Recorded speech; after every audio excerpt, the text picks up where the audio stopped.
In this part, we will see the remaining part of local anesthetics. In the previous part, we have seen what is the difference between local anesthetics and general anesthetics, what is mean by anesthesia, analgesia. So in this part, we'll first of all we'll classify the local anesthetics. These local anesthetics, they are broadly classified on the basis of routes of administration. Routes of administration means they are classified into the surface anesthetics and injectable. Surface anesthetics, that means we can apply topically. We can use them topically or locally. So these surface anesthetics, they are further classified into soluble and insoluble. On the basis of lipid solubility, they are classified as a soluble surface anesthetics and insoluble surface anesthetics. So soluble surface anesthetic like cocaine, lignocaine, tetracaine, proparacaine, these are the soluble surface anesthetics. Insoluble surface anesthetics are benzocaine, oxytazine, butyl aminobenzoate. These are the insoluble surface anesthetics. Now in injectable anesthetics or injectable local anesthetics, they are classified on the basis of potency and duration. They are classified on the basis of potency and duration. So we have low potency short duration like procaine and chloroprocaine, intermediate potency and intermediate duration of action like lignocaine and prilocaine, and high potency and longer duration of action like tetracaine, bupivacaine, ropivacaine and dibucaine.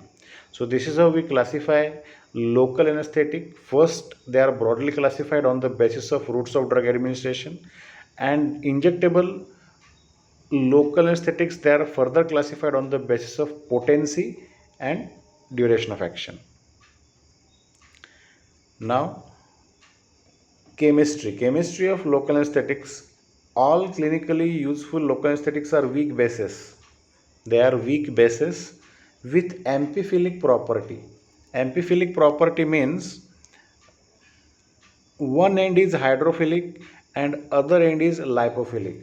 One end is hydrophilic and other end is lipophilic. So we can call them amphiphilic, right? So hydrophilic secondary or tertiary amine on one end and lipophilic aromatic residue on the other end, they are joined together with the help of alkyl chain through an ester or amide linkage. So what do you understand by this? What do you understand by this? These local anesthetics, these are the weak bases with amphiphilic property. Amphiphilic property means either they are joined through ester or amide linkage. Ester or amide linkage. And they are joined together with the help of alkyl chain. On the one end, there is a hydrophilic secondary or tertiary amine, and on the other end there is a lipophilic aromatic residue, right? So here you can see procaine, which is a ester local anesthetic. So here you can see the other example of lignocaine, which is a amide anesthetic, and these ester or amide local anesthetic, they are joined together with the help of alkyl chain, right? Now we classify local anesthetic chemically on the basis of ester linkage and amide linked and ester linked. So how will you remember which are the ester link or amide link? Simple. In their spelling, if there is only one I, so they are ester linked, and if there is two I's in their spelling, that means they are amide linked. So you can see in the classification there is only one I: cocaine, procaine, chloroprocaine, tetracaine, benzocaine. There is only one I in their spelling, so they are ester linked. If there are two I's in their spelling, like lignocaine, bupivacaine, dibucaine, prilocaine, ropivacaine. These are the amide linked local anesthetics. So what are the various features of amide linked local anesthetics? Amide, they produce more intense and longer lasting anesthesia. Duration of action is more and the intensity is also more. They produce more intense and longer lasting anesthesia. Why? Because they are not hydrolyzed by the plasma esterases. They are not hydrolyzed by the plasma esterases. As we have already discussed, they are weak bases, so they bind to the alpha 1 acid glycoprotein in the plasma. They are weak bases, so they will bind to the alpha 1 acid glycoprotein. They rarely cause hypersensitivity reaction, and there is no cross sensitivity with the ester local anesthetics. These are the features of amide local anesthetics. Now, ester linked local anesthetics, they have shorter duration of action, less intense analgesia, higher risk of hypersensitivity reactions, and they are rarely used for infiltration or nerve block anesthesia. They are only used topically on the mucous membrane. These are the ester-linked local anesthetic. Ester-linked local anesthetics, duration of action is short. They produce less intense analgesia. They have higher risk of hypersensitivity and they are rarely used for the infiltration anesthesia or nerve block anesthesia. They are only used topically on the mucous membrane. Right? Now, ester-linked local anesthetics can antagonize the action of sulfonamide. They antagonize the action of sulfonamide because of the PABA residue. Both contain PABA residue, so they can antagonize the action of sulfonamide. They are chemically similar, so they can antagonize the action of PABA. Now we'll discuss the mechanism of action of local anesthetic. This is very important. How they act. The main site of action is the neuronal membrane. They act on the neuron. Where they act? They act on the neuron. And they block the voltage gated sodium channel or voltage sensitive sodium channel. What is the main site of action? Neuronal membrane. And they block the voltage gated sodium channel. Local anesthetic block generation and conduction of the nerve impulse. Means if there is no generation and conduction of nerve impulse, local anesthesia will occur. So this local anesthesia will block generation and conduction of nerve impulse at all parts of neuron where they come in contact without causing structural damage. Right? What is the site of action? Neuronal membrane. What they block? They block the sodium channel. Which sodium channel? Voltage sensitive or voltage gated sodium channel. They block not only generation but also the conduction of nerve impulse at all parts of neuron where they come in contact without causing structural damage. Not only sensory but motor impulses and autonomic control is also interrupted. Sensory, motor and autonomic control is interrupted in local anesthetics. Now there are phases of sodium channel. Phases of sodium channel means normally in axonal membrane there is a presence of sodium channel. These are nothing but the sodium channel. The sodium channel actually three phases. First is the resting phase, then there is the active phase and there is the inactive phase. In resting phase sodium channels are closed. In resting phase sodium channels are closed and in active and inactive phase sodium channels are open. Sodium channels are open.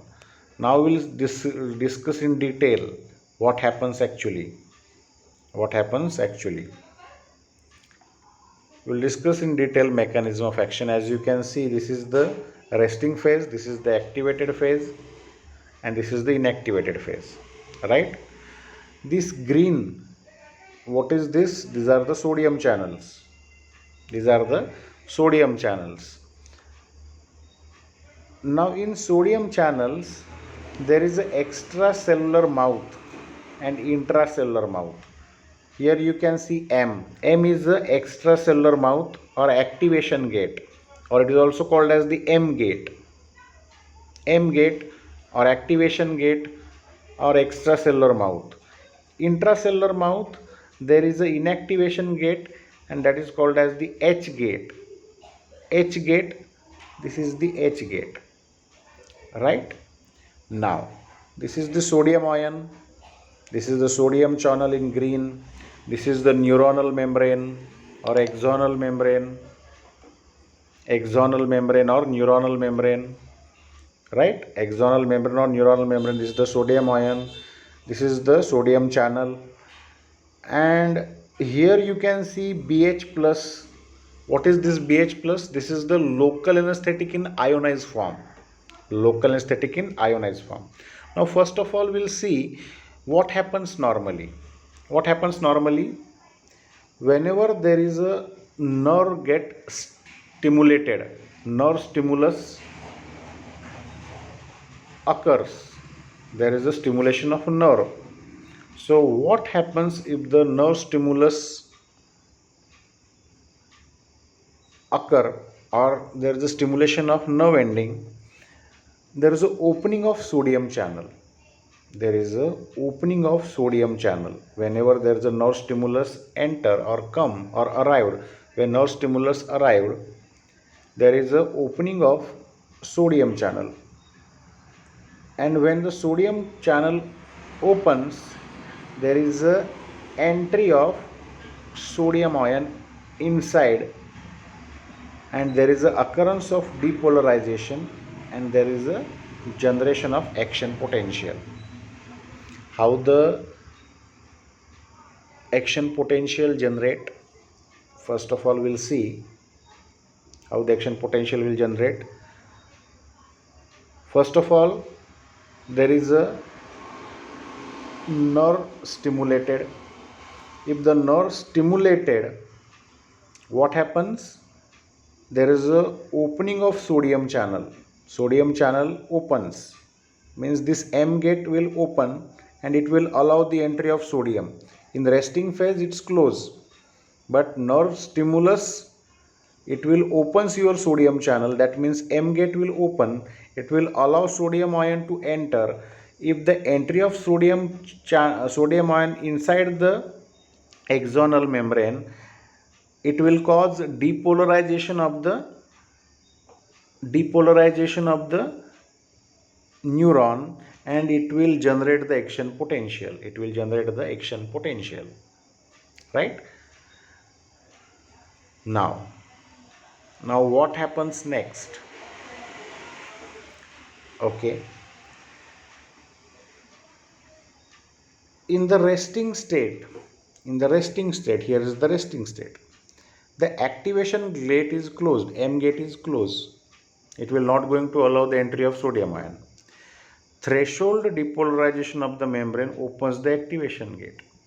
Whenever there is a nerve stimulus or threshold depolarization of the membrane, it will open the activation gate so that sodium channel flow in along the concentration gradient. It will allow the sodium ion enter into the exoplasm from higher concentration to the lower concentration, from extracellular to the intracellular.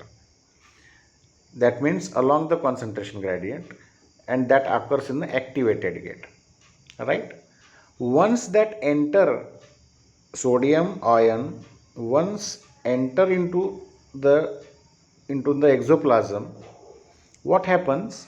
Within a few seconds or millisecond, the inactivation gate closed and ion flow ceases. And that is called as the inactivated phase of the sodium channel.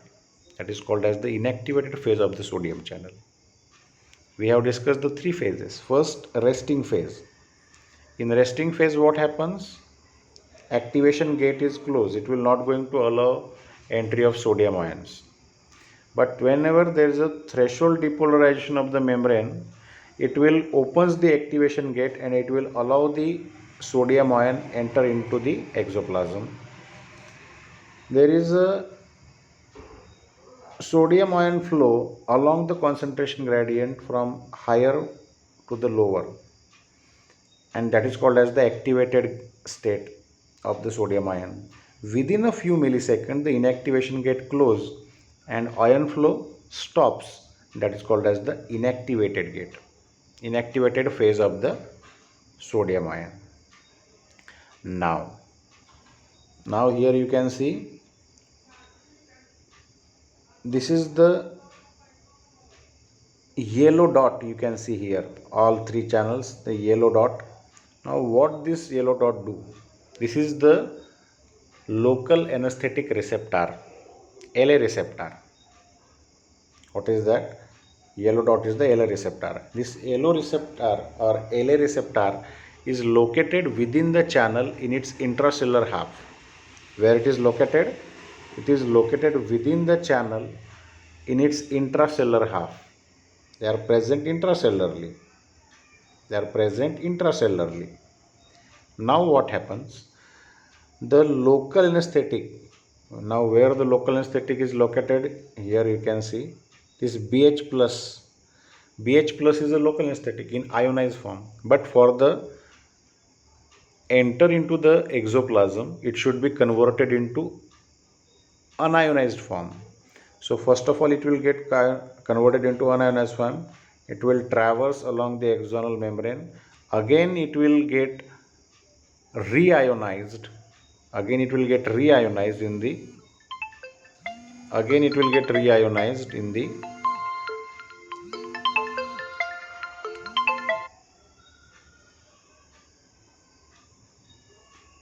Again, it will get reionized.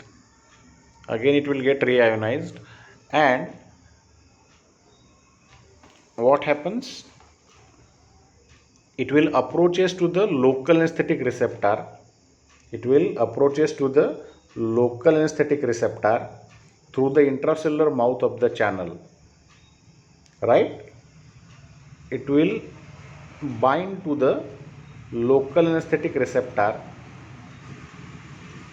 If it will bound to the local anesthetic receptor, so what does it do exactly? It will prolong the inactivated state of the sodium channel. It will prolong the inactivated state of the sodium channel. So what happens?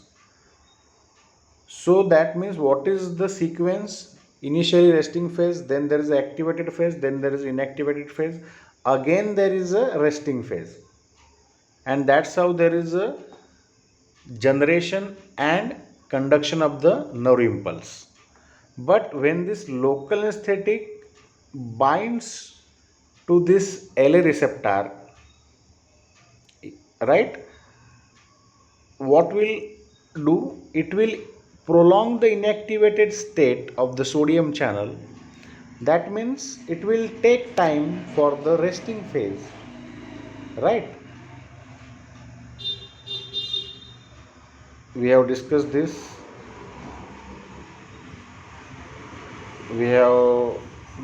Right? Local anesthetic receptor, they are located where? In the sodium channel of the axonal membrane. There are two gates: activation gate, inactivation gate, M gate or H gate. The action of H gate is mainly responsible for blocking sodium channel, right? The activation of the H gate is mainly responsible for blocking of the sodium channel. So all local anesthetics are weak bases. So they are used in the form of acid salts like lignocaine hydrochloride, dibucaine hydrochloride. So they penetrate the nerve sheath and axonal membrane in unionized form. BH plus is converted into the B, that means unionized form. Sodium bicarbonate speed up the onset of action by increasing the unionized form of the local anesthetic. Inside axon, they becomes reionized and acts from inside of the sodium channel. Cationic form is able to approach its receptor only when sodium channel is open at the inner face. So what does it do? It will prolong the inactive state of the sodium channel. Sodium channel takes longer time to recover, and the refractory period of the fiber is increased. These are the main actions of local anesthetics. What they do? It will prolong the inactive state of the sodium channel. So that sodium channel will take longer time to recover. It will not go again to the resting phase. Why? Because it will prolong the inactive state of sodium channel. So that refractory period of the fiber is increased. Refractory period of the fiber is increased. Now what are the important points here? Resting nerve is resistant to block. Resting nerve is resistant to block. Sodium, why? Because sodium channels are not activated. For the action of local anesthetic, that nerve should be stimulated. Resting nerve is resistant to block. All sodium channels are not activated. Cationic form is not able to approach its receptor, so it should be converted into its anionic form. So blockade develops rapidly when nerve stimulated repeatedly. So degree of blockade is a frequency dependent. Degree of blockade is frequency dependent. It will not going to affect resting membrane potential as it does not stimulate the sodium channel in the resting phase. Right? Now, here you can see this is the neurons. Here you can see the myelin sheath, node of Ranvier, right? Exoplasm, dendron, axon. So, small diameter and myelinated fibers are blocked first, whereas unmyelinated and thick fibers are blocked at last. The order of the blockade of the fibers, like you can see fibers like B fiber, C, then A sigma, then A alpha, beta, then gamma. So this is the order of the blockade of the fibers. Then important one, first of all autonomic fibers are blocked, then sensory, and lastly motor. Autonomic fibers are blocked first, then sensory, means cold temperature sensation is lost first. You will lose the cold temperature sensation, then heat, pain, touch, and lastly deep pressure, and finally motor are blocked lastly. So order of recovery is in the reverse order. Order of recovery is the reverse order. That means first of all motor, then sensory, and then lastly autonomic. This is the order of recovery, but autonomic fibers are blocked first, and here cold temperature sensation is lost first, then heat, then pain, then touch, and lastly deep pressure, and finally the motor sensation will be blocked, but order of recovery is in the reverse order. And lastly, the mechanism of action. In short, local aesthetics are weak bases, that we all know. At tissue pH, that is the 7.4, it is partly ionized and partly unionized and partly ionized. Ionized part is not useful because it will not going to penetrate. Unionized part will penetrate the nerve membrane. It will enter the axon. Axonal pH is low.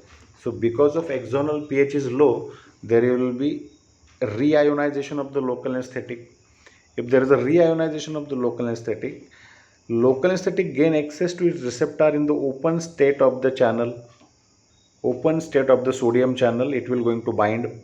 So it will block the voltage gated sodium channel from inside, bind more tightly in the inactivated state so that it will prolong the inactivated state of the sodium channel, so that it will prevent the further entry of sodium into the neuron, so decreasing the rate of depolarization. So it will prevent the generation of action potential, so that we can say no generation and conduction of impulse to the CNS, and ultimately local anesthesia develops. How come local anesthesia develops? Because there is no generation and conduction of impulse to the CNS. No generation and conduction of nerve impulse. Why? Because it will prevent the action of action potential. Why action potential is prevented? Because it will decrease the rate of depolarization. Why it will decrease the rate of depolarization? Because it will prevent the entry of sodium into the neuron. Why it will prevent the entry of sodium into the neuron?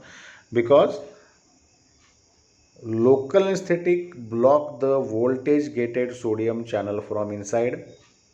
It will bind more tightly to the inactivated state so that it will prolong the inactivated state. right? And that's how the local anesthesia develops. So we'll stop here and we'll see the next part